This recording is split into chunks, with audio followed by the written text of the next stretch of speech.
इतने सब महापुरुषों का एक साथ दर्शन करना, ये भी हम सबका बहुत बड़ा सौभाग्य। एक बार सभी महापुरुषों को मेरा बहुत बहुत पुनः पुनः प्रणाम। और जहां तक गाय का प्रश्न है, गाय के लिए 3 कदम उठाने ही पड़ेंगे। जैसे इस वर्तमान भारत में हमने अपनी आंखों के सामने देखा, लोग कभी नहीं सोचते थे कि जम्मू कश्मीर से 370 हट जाएगी। लोग कभी नहीं सोच पाते थे कि अपनी आंखों के सामने राम मंदिर बन जाएगा, लेकिन वह जैसे हुआ तो ये गौ माता भी राष्ट्र माता होके रहेगी। और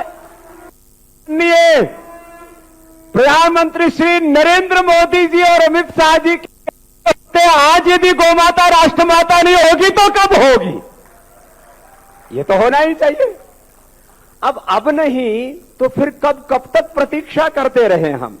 अब सब हम भाषण देके चले जाएंगे अपने अपने आश्रमों में। भाषण देना, अपनी बात कहना, ये एक बात है, लेकिन देश आज वेद से नहीं चल रहा। वेद से हमारा जीवन चलता है, लेकिन देश संविधान से चलता है, कानून से चलता है।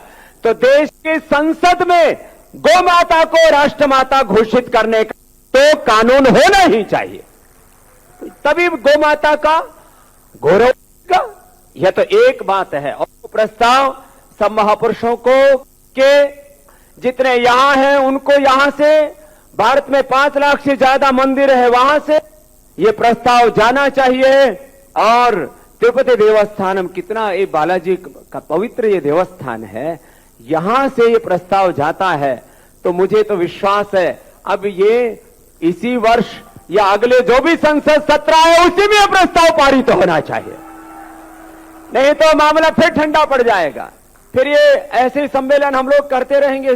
पुरुषों ने बहुत बहुत सम्मेलन किए, ये भी एक सम्मेलनों की श्रेणी में एक सम्मेलन हो जाएगा। इसलिए इस प्रस्ताव को लेकर के सुब्बा जी,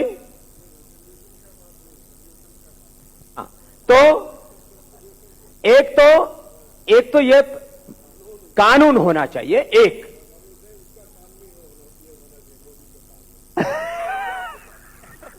महाराज जी कह रहे मोदी जी के कान में इसलिए यहां से प्रस्ताव जाएगा मोदी जी के कान में। हम सब महापुरुष इकट्ठा होकर के और वहीं पहुंच जाएंगे संसद भवन में, कोई दिक्कत नहीं।